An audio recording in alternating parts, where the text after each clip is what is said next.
ഇന്ന് തന്നെ ഡൗൺലോഡ് ചെയ്യൂ. കാണൂ നിങ്ങളുടെ ഫേവറേറ്റ് ഷോസ്. എന്റെ മകളുടെ ജീവിതം തകർക്കാൻ നീ ഒരുമ്പെട്ട് ഇറങ്ങിയിരിക്കണോ? എടി പെരുകളി, നീ എന്റെ മുമ്പിൽ അഭിനയിക്കില്ലേ? നീ എന്തൊക്കെ നുണ പറഞ്ഞ പൃഥ്വിയുടെ മനസ്സ് മാറ്റിയത്? എന്റെ അമ്മയാണ് സത്യം. ഞാൻ ആരോടും ഒന്നും പറഞ്ഞിട്ടില്ല. അപ്പോ നിനക്ക് പൃഥ്വിയെ പരിചയമില്ല അല്ലേ? ഞാൻ പറഞ്ഞതുപോലെ അയാളുടെ സ്വഭാവം അത്ര പെട്ടെന്ന് മാറുമെന്ന് എനിക്ക് തോന്നുന്നില്ല.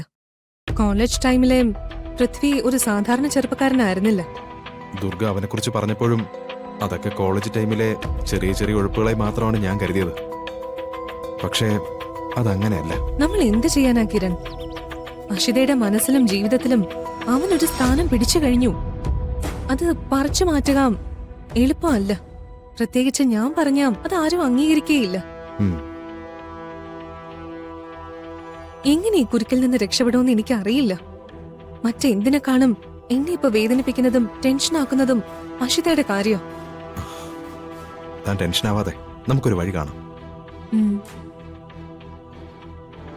ടൈമായി, വാ പോവാൻ നമുക്ക്.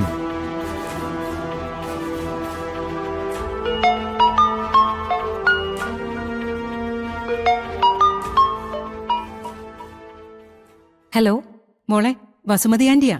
ആ മനസ്സിലായണ്ടി. എന്താ വിശേഷിച്ച്? ചുമ്മാ വിളിച്ചാണോ? അല്ല, ഞാനൊരു കാര്യം തിരക്കാൻ വേണ്ടി വിളിച്ചതാ. പൃഥ്വിമോൻ അവിടെ ഇല്ലേ? ഇല്ല. എന്താ ആന്റി? അഷിമോള് ഇവിടെ വലിയ ടെൻഷനിലാ. പൃഥ്വിയെ വിളിച്ചിട്ട് എടുക്കുന്നില്ല എന്നൊക്കെ പറയുന്നേ. അയ്യോ, അതിന് ടെൻഷൻ ആവാനൊന്നുമില്ല. പൃഥ്വി എന്തേലും തിരക്കിലായിരിക്കും. അത് ഞാൻ മോളോട് പറഞ്ഞു. പക്ഷേ എത്ര പറഞ്ഞിട്ടും അവൾക്ക് മനസ്സിലാവുന്നില്ല. കരച്ചിലും ബഹളമൊക്കെ അവള്. മോൻ അവിടെ ഇല്ലേ? ഇല്ല ആന്റി, ഞാനും കുറെ വിളിച്ചിട്ടുണ്ടായിരുന്നു. പക്ഷെ കോൾ എടുത്തില്ല. എന്തേലും എമർജൻസി വർക്കിലായിരിക്കും. പൂർണിമ മോൾക്ക് ഒന്നും തോന്നരുത്. അഷിയുടെ വിഷമം കണ്ടിട്ട് സഹിക്കാൻ പറ്റാത്തോണ്ടാ ഞാൻ വിളിച്ചത്. പിള്ളേരുടെ കാര്യല്ലേ. എന്തെങ്കിലും വഴക്കും പിണക്കുമായിട്ടാണോ കോൾ എടുക്കാത്തെന്ന് അറിയില്ലല്ലോ. അതൊന്നും കുഴപ്പമില്ല. എന്തെങ്കിലും പ്രശ്നം ഉണ്ടോന്ന് അറിയുന്നത് തന്നെയാ നല്ലത്. അത് തിരുത്തേണ്ടത് നമ്മുടെ കടമയാ. ആന്റിയുടെ ടെൻഷൻ എനിക്ക് മനസ്സിലാവും. ആ, അത് മതി. സത്യത്തിൽ മോളോട് സംസാരിച്ചപ്പോഴാ മനസ്സിനൊരാശ്വാസമായത്.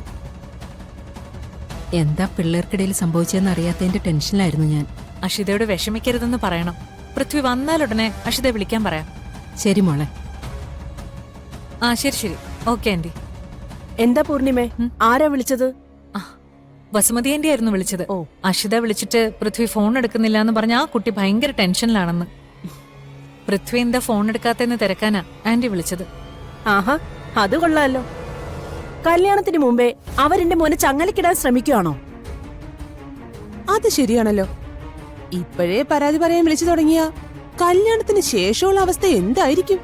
പരാതി പറയാനൊന്നും അല്ല.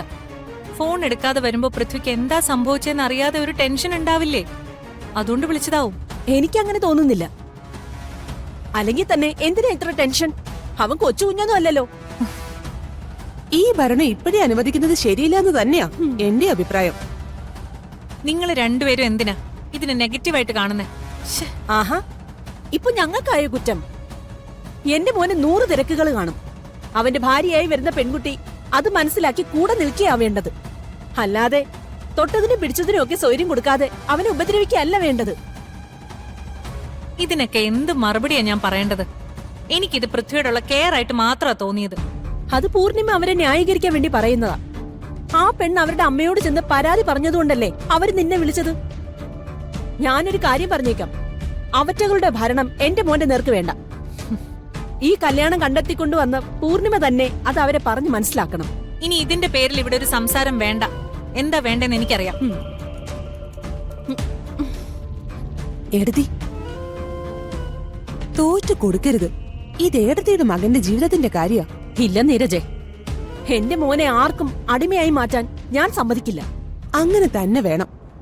നമ്മളെ പോലെയുള്ളവരുടെ തിരക്കുകളെ കുറിച്ച് ഒന്നും അറിയാത്ത ലോക്കൽ ആൾക്കാരാ അവര്. അതിന്റെ കുഴപ്പം ഇതൊക്കെ. അല്ലെങ്കിലും ഈ കാര്യത്തില് പൂർണിമ അഷിതയും വീട്ടുകാരെയല്ലേ സപ്പോർട്ട് ചെയ്യുള്ളൂ. ഈ വിവാഹം നടക്കേണ്ടത് അവളുടെ ആവശ്യമല്ലേ? നീ എന്തായി പറഞ്ഞു വരുന്നത്? എന്റെ ഏടത്തി, ഇതൊക്കെ ആ പൂർണിമയുടെ ബുദ്ധിയാ. ഒന്നുമില്ലാത്ത ഒരിടത്തുനിന്ന് ഒരു പെണ്ണിനെ കൊണ്ടുവന്ന് വൃത്തിയെ കൊണ്ട് കല്യാണം കഴിപ്പിച്ചാ ആ പെണ്ണ് ഇവളുടെ ദാസിയായിട്ട് നിന്നോളൂല്ലോ.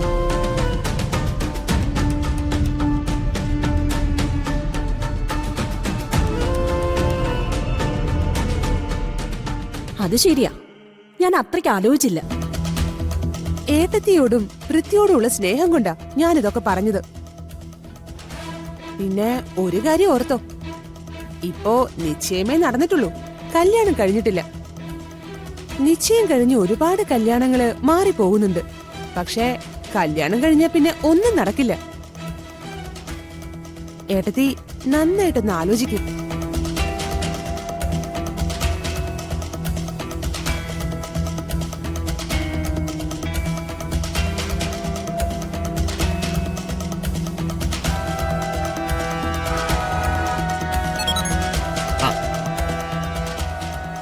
First of all, congrats to all teams. തമിഴ്നാട്ടിൽ നമ്മൾ കൊടുത്ത വിവരങ്ങൾ അനുസരിച്ച് അവർ അന്വേഷണം നടത്തി. അവിടെ നിന്നും മേനോന്റെ ആൾക്കാർ കടത്താൻ ശ്രമിച്ച കുട്ടികളെയും ഭിക്ഷക്കാരെയും സേഫായി രക്ഷിച്ചു. ആ ജേർണലിസ്റ്റിനെ നമുക്ക് വിശ്വസിക്കാം, അവരെ ടീം മെമ്പർ പോലെ പരിഗണിക്കാം. പിന്നെ അയാൾക്ക് എന്തെങ്കിലും സഹായം വേണ്ടി വന്നാൽ നമ്മളത് ചെയ്തു കൊടുക്കണം. സർ, ആ കുട്ടമ്പിള്ള സാർ, ഞങ്ങൾക്ക് കറക്റ്റായി ലീഡ് തന്നത് തന്റെ ഫൈൻഡിങ്സാ. സോ കുട്ടമ്പിള്ളയ്ക്ക് ഒരു special congratulations. Thank you sir. എല്ലാവരും അലർട്ടായിരിക്കണം. അവരുടെ അടുത്ത നീക്കം നമ്മൾ കൃത്യമായിട്ട് അറിയണം. Okay sir. Okay, bye. Akshara, satellite ഫോണിൽ ആ ജേർണലിസ്റ്റുമായി സംസാരിച്ച് പുതിയ വിവരങ്ങൾ എന്തെങ്കിലും ഉണ്ടോ എന്ന് തിരക്കണം. Yes JD. നമ്മുടെ വക ഒരു താങ്ക്സ് പറയണ്ടേ ജെഡി? തീർച്ചയായും.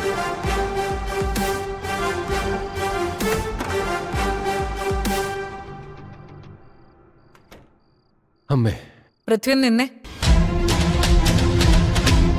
ചേച്ചി ചേച്ചി ഇവിടെ ഉണ്ടായിരുന്നോ? പിന്നെ നീ എന്താ വിചാരിച്ചേ, ഞാൻ വീട് വിട്ട് പോയെന്നോ? ചേച്ചി നല്ല ദേഷ്യത്തിലാണല്ലോ. നീ എന്താ ഞാൻ വിളിച്ചിട്ട് ഫോൺ എടുക്കാതിരുന്നേ? ചേച്ചി കുറച്ച് ബിസി ആയിപ്പോയി, അതാ ഫോൺ എടുക്കാൻ പറ്റാതെ പോയെ. അക്ഷിത നിന്നെ വിളിച്ചിരുന്നില്ലേ? വിളിച്ചു, നീ ആ കോളും എടുത്തില്ലല്ലോ. പറഞ്ഞില്ലേ ചേച്ചി, ബിസി ആയിരുന്നു. എന്ത് ബിസി? എത്ര ബിസി ആയാലും ഒരാൾ കണ്ടിന്യൂസ് ആയിട്ട് വിളിക്കുമ്പോ കോൾ എടുത്ത് കാര്യം പറയാന്നുള്ളത് ഒരു മര്യാദയാണെന്ന് അറിഞ്ഞൂടെ? എന്റെ മകളുടെ ജീവിതം തകർക്കാൻ നീ ഒരുമ്പെട്ട് ഇറങ്ങിയിരിക്കുകയാണോ? എടി പെരുകളി, നീ എന്റെ മുമ്പിൽ അഭിനയിക്കില്ലേ? നീ എന്തൊക്കെ നുണ പറഞ്ഞ പൃഥ്വിയുടെ മനസ്സ് മാറ്റിയത്? എന്റെ അമ്മയാണ് സത്യം, ഞാൻ ആരോടും ഒന്നും പറഞ്ഞിട്ടില്ല. അപ്പോ നിനക്ക് പൃഥ്വിയെ പരിചയമില്ല അല്ലേ?